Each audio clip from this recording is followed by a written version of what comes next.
Hello, dear. If this message found you, it's for a reason. Okay? Okay. Hold on, I'm closing my window. Take what resonates, leave the rest for someone else.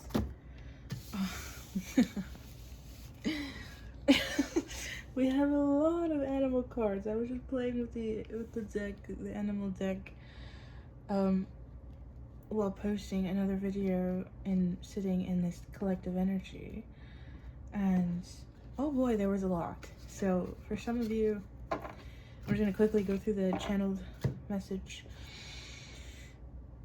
Don't be a dick, okay?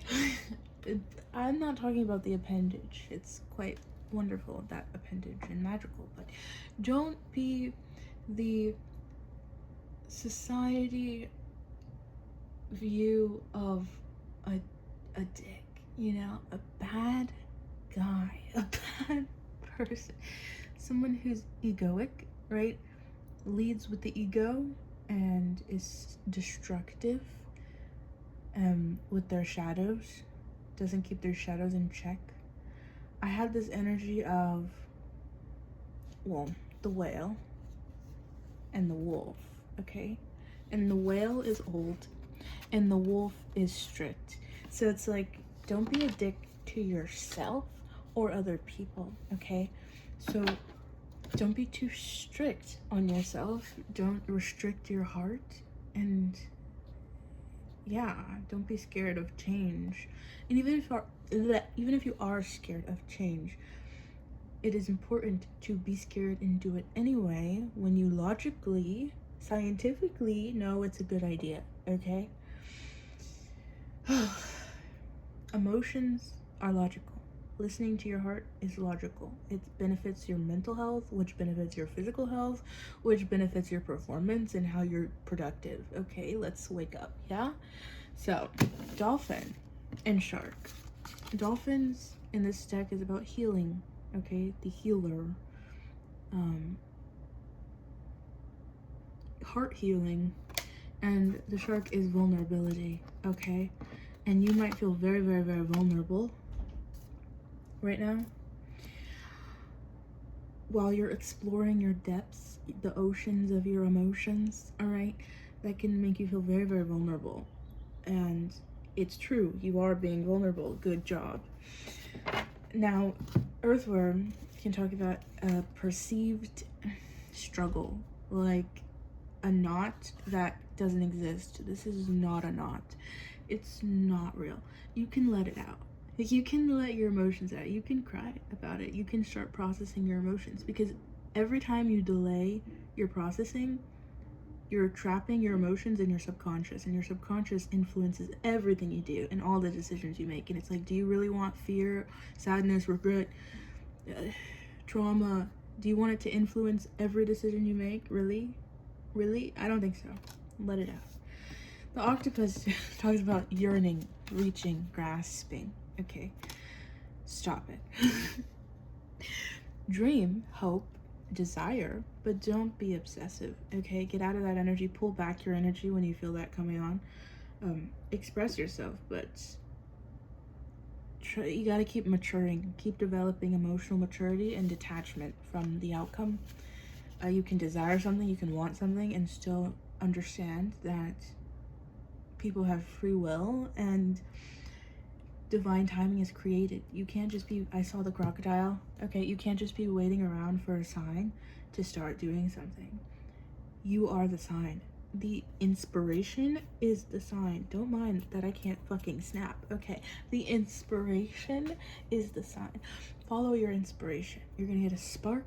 You're gonna be like, I really want to do this. My heart is like, I really want to do this. And then you're gonna do it because you're a grown human who's learning how to be mature and healthy. The lamb can talk about guidance, a messenger, right? Someone in your family, maybe a child, saying something very profound and wise, and you should take their advice because it was sent by your fucking angels, okay? The swan, very creative,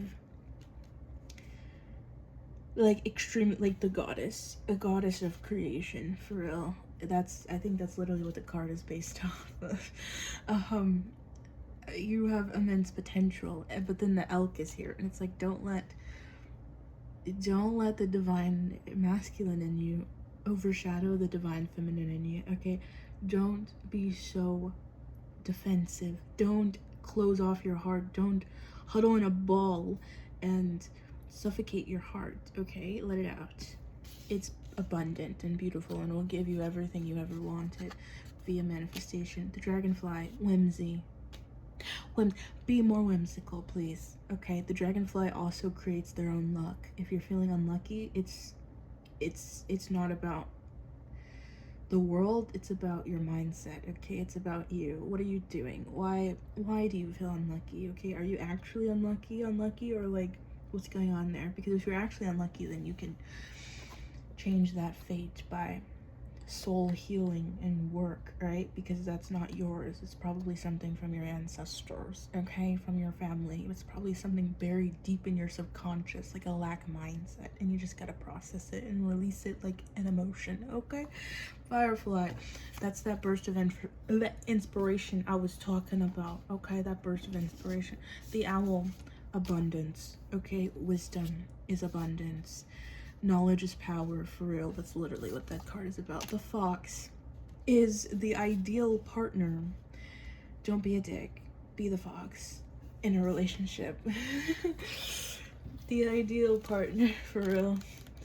I'll read it. Don't be the lizard. The lizard's non-committal and flaky, okay? Oh yeah, I saw the beaver too, and the oyster. You have so much potential. Don't be the fish lost in the current, okay? You got treasures in there. Pearls are a response to stress, I'm pretty sure. Like diamonds made under pressure. It's like you have so much potential, and it's so worth it and wonderful and beautiful. Oh yeah, the beaver talks about providing financially. Just that's your love language. A provider, action oriented. That's fine. Don't be a dick about it. You know what I mean? Just because you feel like you're broke doesn't mean you are. That's a lack mindset, okay? You have immense potential. Your ambition alone is extremely lucky, okay? And that means you have the power to create your reality because you're ambitious enough to try, and you're brave enough to have courage, be scared, and do it anyway because you really, really want it. The fox. Smart, strong partner or mate. Wise teacher. Magical, ingenious teacher, monogamous. When out of balance, sneaky / unsure of their identity. To bring into balance, partnership, connection. You might feel like you need to do all of this in hermit, all of this healing. No, you don't need to do it alone. Golden egg. But there are some things you do need to do alone. The golden egg talks about finding answers in silence, okay? Listening to your heart, asking your heart the questions that you seek answers to, and then listening, actually listening, so you can hear it and then follow it, okay? The golden egg. I'm here to read the whole thing, so I'm gonna read the whole fucking thing, all right? Sit down and listen, okay? Message at the center of the heart, the unstruck sound.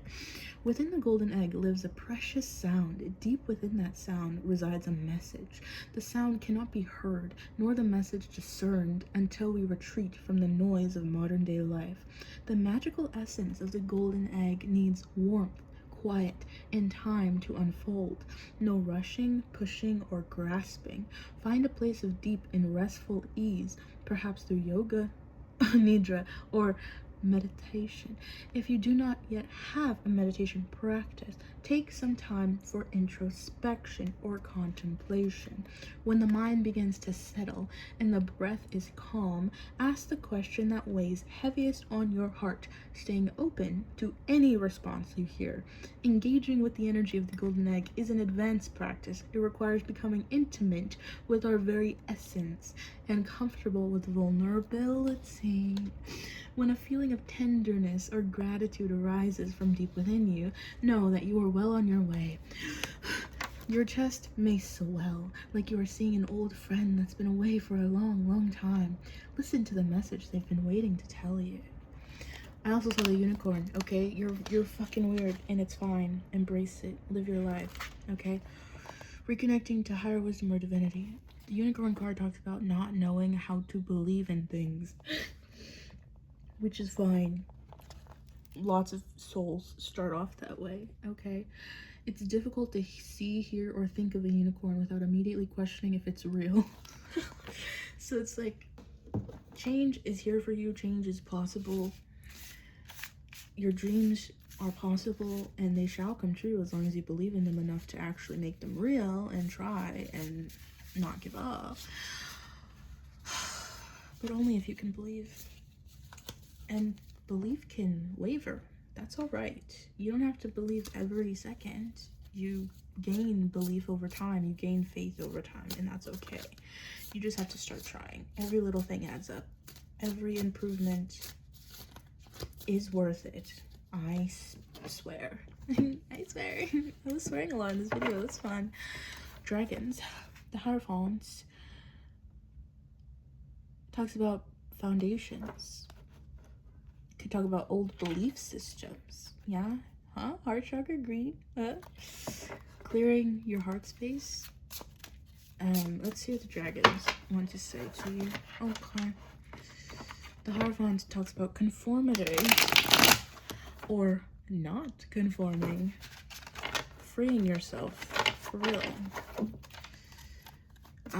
I suggest you follow your heart, because that is what will lead you to your actual happiness, okay? What your soul is here to do, here to experience, here to learn through play. There's so much trauma around learning through fear, and it's like, you don't have to do it like that. You can learn the same lesson through play, through experience and joy and fun, reward and gratification. Like, literally, like, that's possible. It is possible. So, like, don't be scared. Have fun. Don't be scared. Have fun. Have a good time. Okay.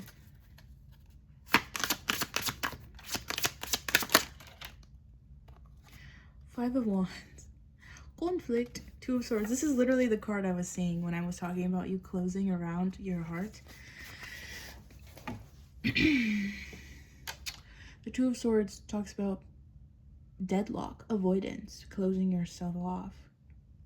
Boundaries. Boundaries you've gained from trauma, usually. Those are the hardest to remove because your body is like, no, we need these to survive.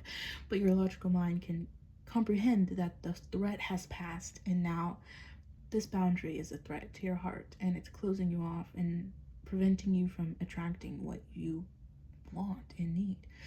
Take it how it resonates. Please don't manifest fear into your life, please. Five of Wands is a conflict, internal conflict. Two of Swords can talk about the conflict being in your head, like all of it is in your head, and you're just not seeing things clearly. You're like being deceived, you know, like not, like you can be deceiving yourself. You can be delusional, okay? Delusions form after you're forced to believe an illusion, okay? The delusions convince you over and over again of the illusion.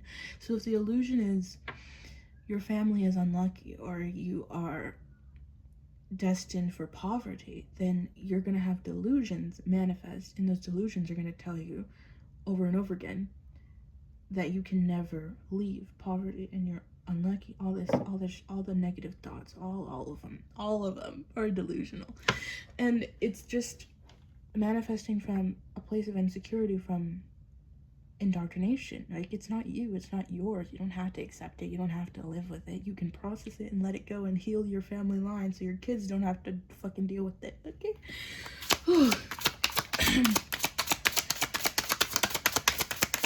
I love dragons. Sometimes they can be harsh, but I love it.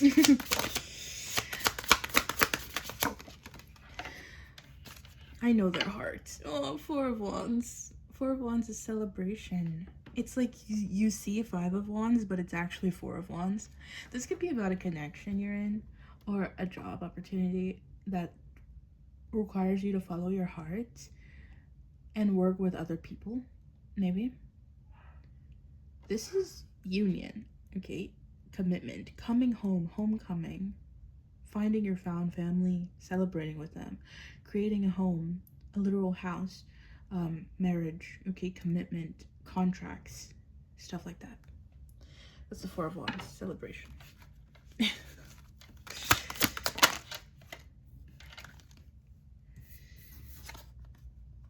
The Moon, subconscious. It's all in your head, babes. The Moon, divine feminine, subconscious, shadow, dark side of the moon. Two of Swords and the Moon. It's all in your head, bro. It's literally all in your head. Oh, it's like you looking at your younger self. Yeah, doing the shadow work. Shadow work is a witch term, modern day witchy term, at least the way I understand it. You could look it up on YouTube. I'm sure a nice soul will explain it to you. But it's really just confronting your subconscious and reprogramming your subconscious to have better beliefs that are more productive and less destructive. I recommend it. You can do it in therapy as well. It's just processing trauma, like childhood trauma. But shadow work can go deeper into like ancestral healing and past life healing, stuff like that. You could view your ancestors' lives as past lives because they're literally your cells, your DNA came from them. The Lovers, a decision in love. Yeah, this could be about a certain connection that showed up and sent you on a new path. I had this whole scene in my head when I was just sitting here, as I usually do. And there was these two people like in a labyrinth together. Okay, they were in a labyrinth. A labyrinth is like a complex maze, okay? But the goal is to get to the center of the maze, not like out of it. And there was just a labyrinth, and these two people, these two souls were interacting with each other, and one was like, I'm going this way. And the other one was like, but I'm going this way. And one, I'm calling this one and this two, okay? And one was like, okay, bye. I'm sorry. And two was like, what do you mean bye? And one was like, I'm going this way and you're going that way. Okay, bye. And two was so fucking triggered. Two was like, but what if I never see you again? I was like, one was like, oh, these paths could come together in the future. And two was like, but what if it doesn't? And one was like, I guess we'll never see each other again. And two was like, but I don't want to never see you again. And one was like, oh, well then you could hope to see me again and manifest our paths aligning in our future, like I'm gonna do. Or you could come with me. You have options. And two was like having a mental breakdown, okay? They're a tower moment in their life, okay? Because at the end of the day, these are two different people with different belief systems, and two doesn't believe in manifestation or hoping for wishing things into existence. So they're just like, I want results now, like very in their ego, physical world, focused on time, focused on distance, them heavily influencing their decisions and what they do and how they move around their life. And one is over here all whimsical and magical and like, oh, whatever is meant for me is meant for me, and I'm gonna have a great time going this way because my intuition says it, and it's gonna be amazing, and I'm following my heart, and it's just, you know what I mean? Like, they have no fear about it at all. And these two are fine. This is fine. Their existence is okay and valid, right? But at the end of the day, I mean, what do you want? You know, you gotta ask yourself the question, what do you actually want? Like, do you want to keep living your life the way you were? Or do you want it to look a little different? It doesn't have to completely shift, but maybe it does. I don't know, maybe your heart manifested a complete shift. In which case, good luck. You know what I mean? The blue is communication, heart, throat chakra. The yellow here, it's kind of giving green, yellow green, heart chakra, and divine masculine energy. The yellow is masculine energy, hiding behind masculine energy. This is masculine energy meeting communication, deciding to communicate, deciding to choose their heart space on the green. There's some black here. Black is the divine feminine, yin. So it's like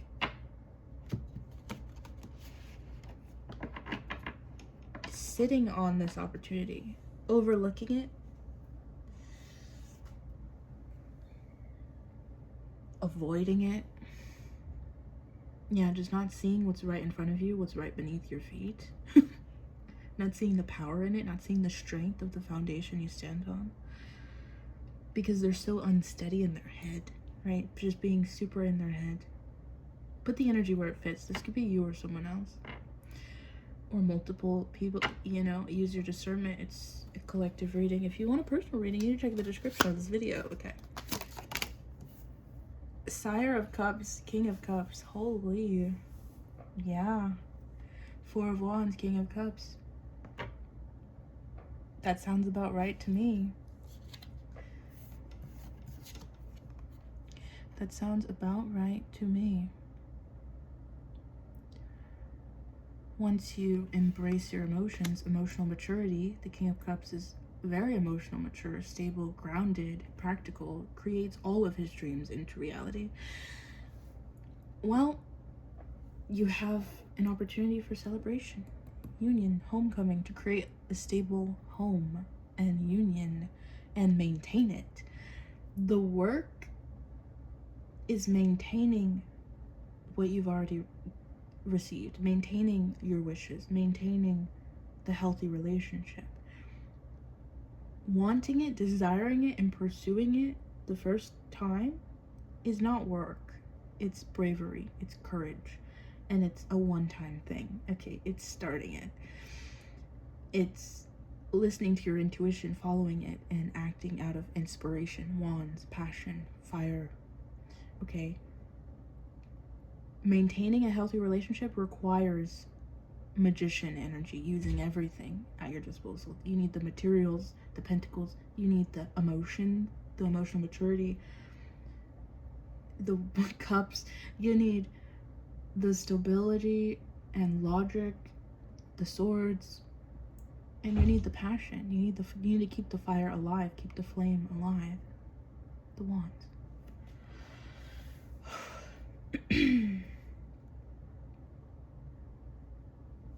I just split it to the 9 of Pentacles.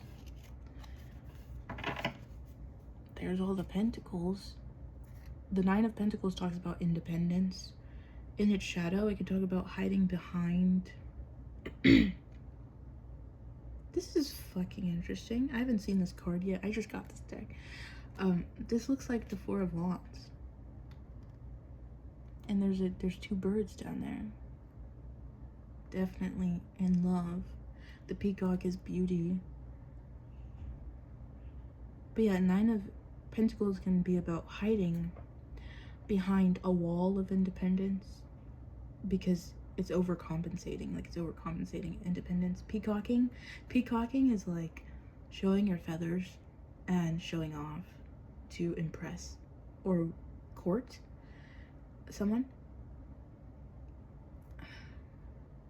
Someone might approach you in that energy.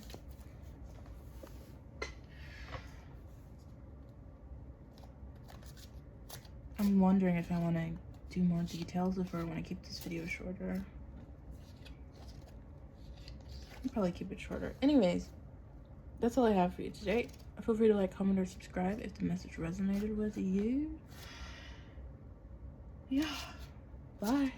See you later. I'll probably post another reading on this energy soon. So, if you like the vibes, feel free to stick around. Bye. See you later.